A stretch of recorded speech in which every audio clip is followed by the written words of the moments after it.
Defeat for Wolves today means they are bottom of the Premier League table. They've gone below Southampton on goal difference and just 1 point from their opening 8 games. But they have had the toughest start to the season in terms of their level of opposition. So can their season pick up from here on in? Moving into the top half, and that's where the rest of today's teams have had their eyes. Chelsea stay in 6th place. There was an opportunity to move level with Aston Villa and Arsenal and potentially move into 3rd place in the table. They stay 6th. They're still very much in with a chance of a top 4 finish come the end of the season. Manchester City briefly top of the league today, but Liverpool back in pole position on 21 points and with the best goal difference in the league of +12. Speaking of pole position, your players rose to that challenge. The most important thing if you want to have a chance of winning a game like this against a very strong Chelsea is that you work so hard as we did. So the way we threw ourselves in front of the ball, first half Curtis, second half Dominic, is also what you need against such a strong team. And in the meantime we created, I think, a few very good chances and were, in my opinion at least, but maybe I'm a bit biased, a bit unlucky with some decisions being made. Okay. Do you want to expand on that, the decisions that you weren't happy with? No, it's not that important anymore because we won, but I think it could have been a crucial decision to overturn the VAR, overturn the referee decision on the pitch, which I couldn't understand he did, and I think if the referee looks at it for a minute, it already shows that the VAR shouldn't have interfered. And even in my opinion, if you look at it on a screen, you still feel it's a penalty. But and that's me. And then there was, of course, the decision of the red card, which I saw yesterday was a red card in a similar situation. But this is right at the start of the match you're going back to now. There were so many little decisions to make, wasn't there? Not little, big decisions, actually. Big decisions, because penalties or red cards influence the game a lot. But it's also nice that these moments are inside the game, because it also creates a lot of energy. The fans really stood up today as well. They helped us a lot, and that probably comes from these decisions as well, because they're just as biased as I am. Is biased here, right? Yeah, that works. Yeah. In the end, a good win against a very strong Chelsea. It's interesting that you mentioned the fans and the Anfield factor. Was that your most emotional Anfield game so far, from the fans? Also looking at you on the touchline, I think it's your first booking. Yeah, it was. Yeah, the booking came from the fact that I think there were 3 or 4 decisions that went in our favour. So it was a handball. I don't know if it was, but everybody was screaming for it, so I did as well. Then there was the red card situation. Then there was the penalty situation just afterwards. So there were a few things going against us, and I think sometimes you cannot hold your emotions, and that's what you saw with me as well. He deserved to give me a yellow card, or he should have given me a yellow, which he did. I deserved it. I have to put it like this. Not often we hear a manager admit that. Yeah, but this was so clear. This was just as clear as the penalty he should have given the second time. How good was Curtis Jones today? Very good. Very good individual performance. I think the whole team worked very, very hard. Curtis had a difficult job. He had to control Cole Palmer, which is not easy because this player has some quality. And you did keep him quiet today, you, Curtis, everyone? Yeah, it's a team effort, but Curtis was mostly responsible for that, so I think he did that really well, and he added some very important moments to it, because he was he 2 times involved in penalty also? Yeah, he was. Yeah. And then scoring a goal, so he was on both parts of the pitch, very important for us. So I think I said this to you before the game. Does a good start now become a great start? You're making this look easy. I think everybody who saw the game knows that this wasn't easy. And I said it before, Chelsea showed last season, second half of the season, how good of a team they are. Invested even more. So it's for us, it's very, very good that we made a bit of a gap now towards them, because they will be, in my opinion, in the end of the season in top of the league. Okay. Well, maybe not top, but they will in and about. In and about, yeah. I know what you mean. Okay. Well done. Brilliant. Thank you. A relaxed, jovial and smiling Arne Slot. Well, he might be. 1 defeat for Liverpool so far this season. Everything else has been a victory. They've got the meanest defence in the Premier League. They conceded only 3 goals in their opening 8 games, and they've won all but one of them, and that was that Nottingham Forest game which happened here at Anfield after the last international break. So not only have they beaten Chelsea today, but they've done it after an international break as well. And he was very relaxed, Daniel. Do you think that for the players, that change from Jurgen Klopp, who, yes, was very outgoing and was a big hugger, but also had an intensity about him, and it's not about criticising one way or the other, but just the change? I'm not going to say Arne Slot's not demanding, but I think everybody knows how demanding Jurgen was, both on the pitch and off the pitch. I think from even, Kurt said being at home the day before the game is a different mindset for players, and they can feel more relaxed just being at home sometimes. So I think all in all, the players, of course, are buying into the manager. I think his personality comes across very well, and clearly the players are performing under him. So whatever he's doing behind the scenes is clearly working, and long may it continue for him. He's not as emotional as Klopp, but he got wrapped up in the game today, didn't he? Basically, that's what I'm talking about, the first sort of Anfield atmosphere he's been involved in. And, Liverpool were under pressure, under the cosh. And you see his reaction, I think, when Nunes maybe got a foul given against him. You could see he just got himself sort of wrapped up and maybe showed little elements there of Jurgen Klopp. But he's a different manager. And I think the thing that Liverpool supporters enjoy, I think, at the moment, is the fact that he's not trying to be something else or play up to any. He's being himself, and he's made a brilliant start. It's worked so well, and I think if you'd looked at the fixture list at the start of the season and thought, get to this point, coming up to the start of November, and Liverpool have lost one of their games across all competitions, you'd have taken that, wouldn't you? Oh, of course. And it's interesting coming into this game. Liverpool and Chelsea to a certain extent. Chelsea played City first game, but since then he's been on a decent run. Liverpool have obviously had a great start to the season, and people say they haven't played anyone. And yeah, that's right. Liverpool have come out on top tonight. But a big thing of being successful is winning the games you're supposed to win.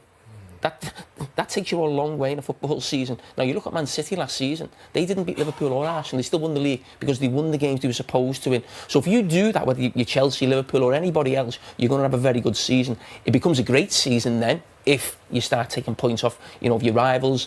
And I agree with what the manager said there, that I do think Chelsea will be there or thereabouts in terms of certainly top four. Because I thought they put on a pretty good display here today. Yeah. And you said, Mike, at the final whistle that this was the game that made you think Liverpool have serious challenges again this season. It's always hard to prejudge with a new manager. I think it's always difficult, and we were sort of looking at systems and what the manager's going to bring. I think he's brought a little bit of calmness. I think defensively Liverpool look a lot more solid. I think at times under Klopp, which the football he played was amazing to watch.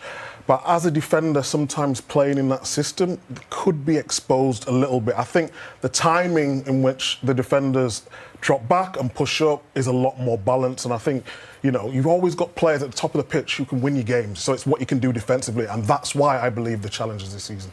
There's a choice of you. A lovely thing to happen that they have their first baby together, and then he gets the Player of the Match award, scores the winning goal against Chelsea, and you can see he's just floating at the moment, isn't he? He is. He called Pat lad. Yeah. Is it lad or lad? A bit of both. Yeah. Okay. So that's the big terminology we use in the city. So it shows that they get on well. But he was brilliant. He was outstanding, and he's still at that stage where he's still not ever really made himself first choice, where he knows he's playing. You've got McAllister and Gravenberch who are outstanding, so it's going to be tough for him. But I mean, what a performance that was! And you think of the quality on the pitch, you think of the money that's been spent on the pitch, and for a local lad to put a performance in like that was outstanding. What does he need to do to get a role in this team week in, week out?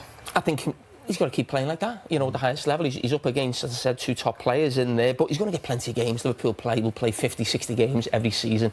And he's making himself on performances like that, because I keep thinking at the back of my head, will Arne Slot go back in for Zubimendi in January? When you see performances like that, you're thinking, no. Over the last few weeks, I've thought maybe Liverpool could still do it in midfield. But when you've got someone like Curtis Jones and then you've got those three battling for two positions, that's a great quality. But when you see him at sort of both ends of the pitch, Studge, I mean, you know him as well, a little bit training with him and playing with him. Yeah, I played with him for a year or 2 years when he first came in the first team. And he's always had the ability, always. It was a case of, can he bring it all together? Can he develop into becoming a top-class centre midfielder? And right now, the things he's doing, the confidence he's playing with, he's gained experience over the years. He came into the probably 4 or 5 seasons ago, and now you look at him now, how he's even speaking. You can see he's grown up a lot. And technically, he kept Cole Palmer quiet today as well, which is, we gave Cole Palmer the talk today, but you see Curtis today and playing on that side of the pitch. He's come off the football pitch with a goal and performed top class. In training, what did you see from his, what was his main attributes? Because he's sort of in this team, and sometimes team attacking, sometimes team defending. Improved on is his pressing. That's what he's improved on. The technical ability has always been there. 1v1s, step overs, flicks around the corners, balls in behind. Like, he's got the lot. It was the defensive side of the game that was the concern. And with a manager like Jurgen Klopp, the onus was on the midfielders to run around and press. You see, with Arne now, he's coming and he said, you know what, I'm going to put you in a number 10, like against Crystal Palace, he was playing number 10. This week, OK, we're going to have you on the left, you're going to go up against your former under-21s teammate, you've got familiarity there, you kept him quiet today, so you're seeing him now, the confidence he's playing with. Top draw. I think what you mentioned there, I think when we talk about a modern midfield player, the terminology, is he a 6, is he an 8, is he a 10? That was almost a throwback to when I started watching football and we just called someone a midfield player. Whether you were Brian Robson, you were Steve McMahon for Liverpool, you were Peter Reid for Everton, it was like you had to defend and you had to also get forward. And that's the type of performance we saw today. He was a little bit of everything, doing a defensive job on Cole Palmer, getting into the box, getting a goal, getting a penalty. It was. Can that go against you though? Managers now with the modern game, they want systems. Yeah. They want someone in a holding mid. They want a number 8. They want a number 10. At times, because he's good at both, but probably not the best at either. Will that go against him, would you say? No, I think what we saw him to do today, I'd be very surprised if that wasn't the message from the manager. I want you to get forward. To see him, maybe he'd end up there once, but he was consistently getting forward. As I said, the two should have had another penalty for my mind. He's getting a goal. I think there was something Liverpool saw, maybe in Chelsea and Arne slot, where you get forward, you can cause them real problems, and that's what he did. Yeah, it was a really great performance from Curtis Jones. As we said, 1-1 penalty, could have won another penalty, scored a goal. You firmed up on that. You went 50-50 at half-time. 50-50. Someone being in the DMs. No, I was a penalty. You leave DMs out. All right, don't bring your CBS chat here. Guys, chill out, man. What's going on? We're going to let these two... Forgetting things, but is the most important thing that all of that contributed to Liverpool beating Chelsea? Well, yeah, it's the most important thing. You just said it then. We came away with a win. It's the most important thing. Was involved in a lot as well, as you said. But I'm happy that we won. So tell us about the block from Cole Palmer. Did you think you're in trouble? As he shapes to shoot, it looks like he's getting it away. We know how important he is for the whole their team. How many goals he scores and then his assist as well. So I had it in my mind to, if I can keep Cole quiet, then it's a huge part of their game gone. But yeah, I see in the air he was a little bit free, and I knew it was on me. So I done a little bit of a slide, and he still had the ball. And then I thought, I put my foot there and we was hope. And I blocked the shot. So, he didn't score an assist, so I'm happy. And then, 1 minute 54 later, I think it was, you're in the other box winning a penalty. Yeah, was that the one when it was an actual penalty? The actual penalty? Yeah. I remember I played the ball and then I made a run and then it hit me back and it was just there. So feel pretty clear to you? I mean, I never dive. I'm not suggesting you do. I felt that contact and stuff, so I went down. It was a penalty, yeah. Big part of the job under this manager, probably under the old one as well, to get up and down, to be in both boxes. Yeah, 100%. For a player wants to play in this team, you've got to run, you've got to have energy, you've got to be all over the pitch. You've got to help with the goals, with the assists, and if you're in the centre mid, you've got to go and press, you've got to get back, you've got to help out. And that's what I try and do. And I did forget something, because with the second penalty, the one that got overturned, it's a hell of a forward roll. Yeah, I mean, I told the lads that, I said, lovely I've form. just done a flip, but I've actually got to sort of whack a little bit, but I didn't even know what happened, if I'm honest. But yeah, I didn't have it, so, but it's fine. Were you surprised it got overturned? I mean, you won't have seen the replays. It is a weird one, because actually from one replay, it looks a penalty. From another, it looks like he gets a chunk of the ball. I've not seen it. I didn't feel any sort of trips, anything like that. I know that he came and, we collided and stuff, but I don't know. I've not seen it back, so I can't really say, if I'm honest, lad. Okay, so then you burst into the box. Chelsea have just equalised a couple of minutes later. First touch, you just think it's getting away from you, and then you just get a little bit of your right foot on it? Yeah, there's been times, when I've arrived in the box, it's always been a first time one. There was one against Leicester where I came in at the back post, and then there was one against Spurs as well, and as soon as Mo had the ball, I've made the run and I thought it was going to come, and it did. But it kind of like bounced as well, so I thought I've got to have a touch, it's got to be perfect touch. And I was fortunate enough, it was in my path and I got the goal. And I see from the celebrations that congratulations. Thank you very much. Ronaldo, what, you've been a dad a week now? Dad a week, yeah, it's the best thing ever, man. I'm playing with a smile on my face. That's, it's a different type of joy. And my little girl will be proud as well, so I hope that my girlfriend at home and the baby are there with a smile on their face. And I know the new managers slightly changed things in that you don't sleep in the hotel the night before games now, you stay at home.